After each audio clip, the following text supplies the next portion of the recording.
Okay sir. म्हणजे margin of सेफ्टीचं पुन्हा सांगतो. मार्जिन ऑफ सेफ्टीचा पहिला सूत्र आहे total sales minus break even point sales. Total sales जर तुमचा 1 लाख रुपये आहे आणि ब्रेक इव्हन पॉइंट 25,000 रुपये आहे तर मार्जिन ऑफ सेफ्टी किती आहे सांगा. 75,000. व्हेरी गुड, 75,000 रुपये. समजा ब्रेक इव्हन पॉइंट 20,000 आहे आणि सेल्स 1 लाख रुपये आहे तर मार्जिन ऑफ सेफ्टी किती आहे? 80,000. बोला. 80,000 रुपये. 80,000. Very good, very good. किती आहे? 80,000 रुपये. समजा मार्जिन ऑफ सेफ्टी आपला ब्रेक इव्हन पॉइंट 10,000 आहे आणि सेल्स 25,000 आहे. ब्रेक इव्हन पॉइंट आपला मार्जिन ऑफ सेफ्टी किती आहे मग? 15,000. 15,000. हे असं लक्षात ठेवायचं. ठीक आहे, ही एक पद्धत आहे. आणि दुसरी पद्धत अशी सांगितली की जर गणितामध्ये मार्जिन ऑफ सेफ्टी विचारलेला आहे परंतु गणितामध्ये 2च आयटम दिलेला आहे, प्रॉफिट दिलेला आहे आणि पीव्ही रेशो दिलेला आहे. आता या 3 नंबरच्या उदाहरणामध्ये विचारलेलं आपल्याला की determine margin of safety. Profit is 15,000 and PV ratio is 40%. आपण हे सूत्र लावलं या ठिकाणी. दुसरं सूत्र तुम्हाला सांगितलेलं आहे मार्जिन ऑफ सेफ्टी. MS म्हणजे margin of safety equal to profit भागीला पीव्ही रेशो करायचं. तर प्रॉफिट भागीला पीव्ही रेशो. प्रॉफिट किती आहे? 15,000 रुपये. त्याच्या भागीला पीव्ही रेशो. पीव्ही रेशो किती दिलेला? 40%. तर 15,000 भागीला जर 40 लिहिलं आपण, नुसतं 40 लिहिले तर ते 40 होणार. आपल्याला इथं काय दिलेलं आहे? 40% दिलेलं आहे. म्हणून 40% दिलेलं आहे म्हणून 40 भागीला 100 लिहायची. म्हणजे 15,000 भागीला 40 त्याच्या भागीला 100. पुढची स्टेप घ्यायची. 15,000 जसेच्या तसे. आता मी तुम्हाला अगोदरच सांगितलेलं आहे की एखाद्या संख्येच्या भागिल्याच्या भागीला जर असेल तर ती सर्वात खालची संख्या पहिल्या संख्येला काय येते? गुणीला येते. कळलं ना? तर 100 आहे, हे काय आलं पुढच्या स्टेप मध्ये याच्या गुणीला आलेलं आहे. आणि हे 40 जसेच्या तसे. हे सोडवलं आपण. 15,000 गुणीला 100 हे 15 लाख भागीला 40. उत्तर आलं 37,500. म्हणजे मार्जिन ऑफ सेफ्टी किती आहे? 37,500. समजलं का मला सांगा. कॅल्क्युलेटर आहे का तुमच्याकडे? वही पेन आहे का तुमच्याकडे? एक उदाहरण दिलं करता येईल का? करा बरं. हो द्या. हा, कॅल्क्युलेट मार्जिन ऑफ सेफ्टी. लिहा. Calculate margin of safety if profit is 20,000. Profit is 20,000 and PV ratio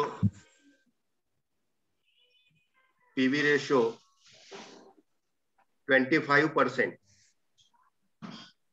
PV ratio 25%. करा बरं. 80,000 सर. किती? 80,000. काय केलं बेटा? कसं केलं तू सांग. प्रॉफिट किती आहे? प्रॉफिट किती आहे? 20,000. Very good. आणि पीव्ही रेशो किती आहे? 25%. तर उत्तर किती आलं मग? 25. उत्तर किती आलं? 80,000. एकदम बरोबर, करेक्ट आहे. पुन्हा सांगतो मी. पुन्हा सांगतो तसं करा. प्रॉफिट लिहा. प्रॉफिट 30,000 आणि पीव्ही रेशो 15%. प्रॉफिट 30,000 आणि PV ratio 15%.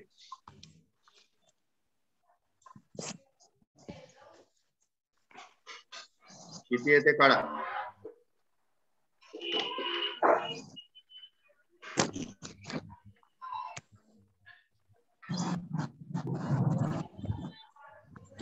$2 lakh sir. Very good, बरोबर आहे. 2 लाख रुपये. काय केलं पहा, इथं सोडून दाखवतो मी. या सूत्राचा आधार घेतो. MS इक्वल टू, पहा ज्यांना समजलं नसेल त्यांना सांगतो. MS इक्वल टू प्रॉफिट किती सांगितलेलं आहे? 30,000 त्याच्या भागीला किती पर्सेंट आहे सांगा. 50%. माईक चालू करा. 15%. हे असं लिहितात 15%. म्हणजे मग काय होतं एमएस इक्वल टू हे 30,000 गुणिला 100 भागीला किती उरले 15. कळत आहे का.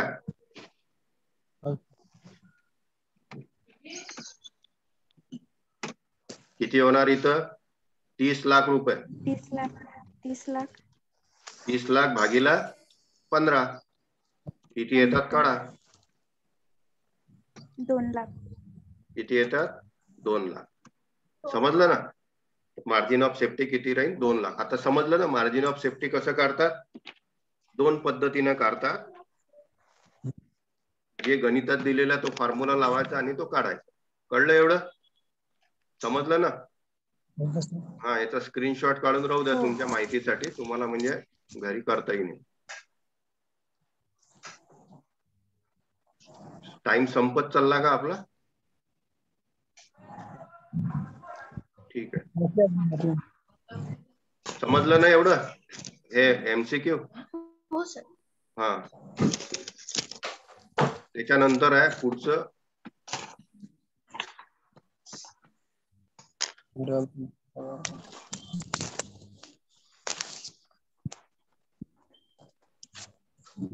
मान्यता 37,500 झालं. Determine amount of profit if variable cost is 1,20,000, fix cost is 40,000 and sales is 2 lakh रुपये. काय काढायला सांगितलं याच्यामध्ये 2 लाख मायनस 21 प्लस 40,000 येते उत्तर. Determine 40,000.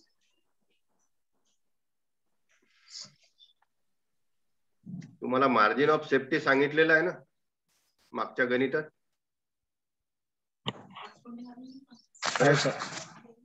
Sorry margin of safety म्हणतो आपल्याला. Marginal statement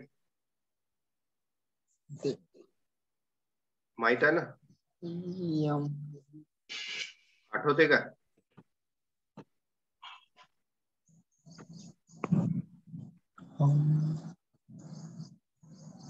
marginal statement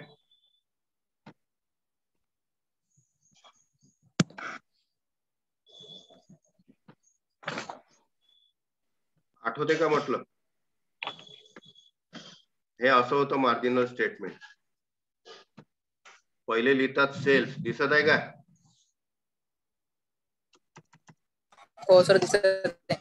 cells equal to cells लिहितात असं जे काही असेल सेल्स. समजा फॉर एक्झाम्पल सेल्स आहे 1 लाख रुपये. Total sale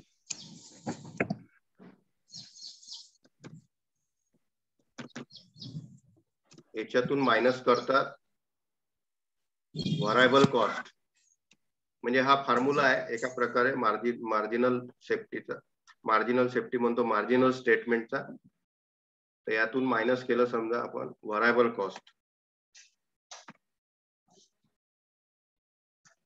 व्हरायबल cost 10,000.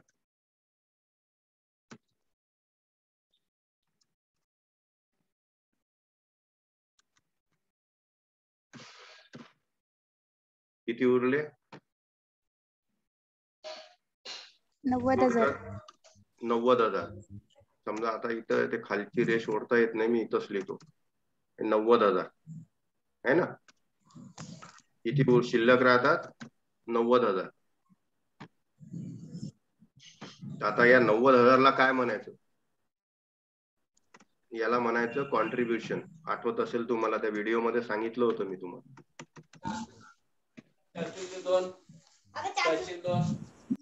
याला काय म्हणायचं कॉन्ट्रीब्युशन. कळत आहे का. आता या कॉन्ट्रीब्युशन मधून मायनस करायचं फिक्स कॉस्ट. काय मायनस करतात फिक्स कॉस्ट म्हणजे F. समजा फिक्स कॉस्ट आहे 50,000 रुपये. किती शिल्लक राहतात? किती शिल्लक राहतात? 90,000 मधून 50,000 गेले. 40,000. किती शिल्लक राहतात? 40,000. हा फॉर्म्युला आहे. आता याच्या खाली रेश ओढता येत नाही इथं. म्हणजे बघा 1 लाख मधून 10,000 गेले, उरले 90,000. याला म्हणायचं कॉन्ट्रीब्युशन. या कॉन्ट्रीब्युशन मधून दुसरा खर्च मायनस करायचा, पण फिक्स कॉस्ट तो आहे 50,000. आला का लक्षामध्ये? तर ते मायनस केल्यानंतर इथं शिल्लक राहतात किती? 40,000. याला म्हणायचं नेट प्रॉफिट म्हणजे प्रॉफिट. आता आपल्याला त्या गणितामध्ये काय विचारलेलं आहे सांगा बरं? ते आत्ताच पाहिलेलं आहे. ते काय विचारलं होतं आठवते का?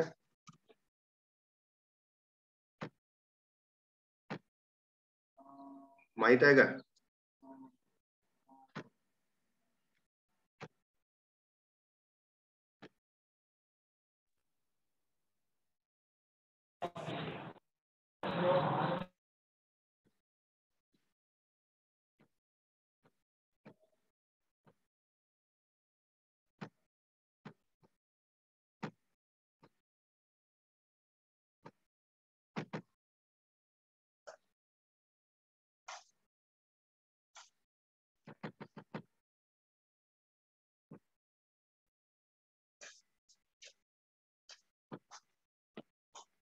स्क्रीन दिसत आहे का?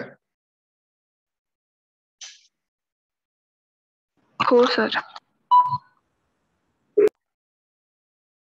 तेव्हा हे सगळे फॉर्म्युले दिलेले आहेत तिथं पुस्तकामध्ये. कळलं का? हे लक्षात ठेवायचे सगळे. तुम्हाला MCQ मध्ये विचारलं तर हे फॉर्म्युले लक्षात ठेवायचे. पीव्ही रेशो सुरुवातीपासून दिलेलं आहे, याच्यामध्ये सगळे डिक्टेट केलेले आहे. तुम्हाला दिसत आहे का? ब्रेक इव्हन पॉइंटचा फॉर्म्युला काय आहे? रुपयासाठी F/1 - V/S सांगितलेलं त्या व्हिडिओ मध्ये सगळं. दुसरा फॉर्म्युला आहे ब्रेक इव्हन पॉइंट, तो सारखं म्हणजे ते F × S, S - V हा लावला तरी चालते. तिसरा फॉर्म्युला ब्रेक इव्हन पॉइंटचा F/PV रेशो आहे. नंतर ब्रेक इव्हन पॉइंट जर संख्येमध्ये काढायचे, युनिट्स मध्ये काढायचा, तर हा फॉर्म्युला आहे. नंतर दुसरा ब्रेक इव्हन पॉइंट इन युनिटचा हा फॉर्म्युला F/S - V तोच आहे तो F. आणि इथं जे पर युनिट सेल्स आहे ते S लिहिलेलं आहे, पर युनिट व्हरायबल कॉस्ट म्हणजे V लिहिलेलं आहे. दुसरा फॉर्म्युला आहे, तिसरा फॉर्म्युला आहे ब्रेक इव्हन पॉइंट युनिट्स मध्ये काढायचा F/C. हे लक्षात ठेवायचे सगळे. हे फॉर्म्युले महत्वाचे आहे. कळलं का? आणि त्याचं ऍब्रिव्हिएशनचं इथं स्पष्टीकरण दिलेलं आहे. F = फिक्स कॉस्ट, V म्हणजे व्हरायबल कॉस्ट, S म्हणजे सेलिंग प्राइस, C म्हणजे कॉन्ट्रीब्युशन, PV रेशो म्हणजे प्रॉफिट व्हॅल्यू रेशो. याचं एक्सप्लेनेशन दिलेलं आहे. त्याच्यानंतर खाली या ठिकाणी PV रेशो कसा काढायचा त्याचा फॉर्म्युला दिलेला आहे. PV ratio = S - V/S × 100. PV रेशोचा दुसरा फॉर्म्युला दिलेला आहे. PV ratio = difference between profit upon difference between sales गुणिले 100. त्यानंतर मार्जिन ऑफ सेफ्टीचा फॉर्म्युला दिलेला आहे. आत्ताच झालेला आपला मार्जिन ऑफ सेफ्टी. पहिला फॉर्म्युला कोणता सांगितला पहा, इथं दिसतंय का स्क्रीनवर? हा सर. हा आता फॉर्म्युला आपण घेतला ना मार्जिन ऑफ सेफ्टीचा, total sales minus break even point sales हा सांगितला. दुसरा फॉर्म्युला कोणता आहे? Profit upon PV ratio. दिसलं इथं? दिसलं ना? हो सर. हा हो सर. हा, हे लक्षात ठेवायचे. हे दोन घेतले. त्याच्यानंतर फॉर्म्युला फाइंडिंग ऑफ सेल्स. जर तुम्हाला गणितामध्ये सेल्स विचारलं की सेल्स शोधून काढा, तर त्याचं हे फॉर्म्युला आहे. Sales = variable cost plus fix cost plus profit. हा सेलचा फॉर्म्युला आहे. दुसरा फॉर्म्युला आहे टोटल कॉस्ट प्लस प्रॉफिट. तिसरा फॉर्म्युला आहे sales minus contribution plus variable cost. Sales = contribution plus variable cost. हे इथं मायनस लिहिलेलं आहे, इथं बरोबरचं चिन्ह पाहिजे. Sales = contribution plus variable cost. आता हा पण फॉर्म्युला तुम्ही लावू शकता तिथं. आता जे विचारलं होतं की नाही, पण ते आता कसं आहे की याच्यावर ऑनलाईन शिकवायला थोडस काही मर्यादा पडतात. ठीक आहे, हे फॉर्म्युले लक्षात ठेवायचे आणि थोडस तुमचं पण लॉजिक लावायचं त्याच्यामध्ये, की याच्यामध्ये म्हणजे जे काही असं एमसीक्यू मध्ये तुम्हाला प्रश्न दिसत असतील तर त्याच्यात संख्या भरून सोडून पाहायचा प्रयत्न करायचा, तुमचं लॉजिक लावायचं. त्यानंतर बघा याच्यामध्ये दुसरं आहे की व्हरायबल कॉस्ट जर शोधून काढायला सांगितलं तर कोणकोणते फॉर्म्युले आहे. या ठिकाणी बघा हे एवढे फॉर्म्युले आहे व्हरायबल कॉस्ट शोधून काढण्यासाठी. कळत आहे ना? Variable cost equal to sales minus काय करायचे, दोन गोष्टी मायनस करायच्या आहे सेल्स मधून, फिक्स कॉस्ट प्लस प्रॉफिट, या दोन गोष्टी मायनस करायच्या. जे गणितात दिलेलं आहे ते पाहायचं आणि फॉर्म्युला कोणता बसतो त्याच्यावर निर्णय घ्यायचा. Variable cost sales minus contribution, variable cost total cost minus fix cost, हे सगळं त्याचे फॉर्म्युले आणि सगळं मॅनेजमेंट अकाउंटिंग फॉर्म्युल्यावरच चालते. Formula for finding out fix cost, fix cost कसा काढायचा हे दिलेलं आहे याच्यामध्ये. कॉन्ट्रीब्युशन मधून मायनस करायचं प्रॉफिट, आत्ताच आपण पाहिलेलं आहे त्या सूत्रामध्ये तुम्हाला सांगितलं. सेल्स मधून मायनस केला आपण व्हरायबल कॉस्ट, तर काय उरलं कॉन्ट्रीब्युशन. कॉन्ट्रीब्युशन मधून आपण फिक्स कॉस्ट मायनस केला तर काय मिळालं होतं प्रॉफिट. तर त्याच्या उलट केलं, फिक्स कॉस्ट पाहिजे असेल तर कॉन्ट्रीब्युशन मधून प्रॉफिट मायनस करायचं. फिक्स कॉस्ट मायनस व्हरायबल कॉस्ट, हे सगळे फॉर्म्युले लक्षात ठेवावं लागेल. सर्व प्रकारचे फॉर्म्युले म्हणजे एवढे जर तुमच्या समजलं सगळं कव्हर होऊन जाते, आपला हा टॉपिक पूर्णच कव्हर होते. त्यामध्ये बघा हा होता determine variable cost 1,20,000, fix cost 40,000, sales 2 lakh रुपये. Determine the profit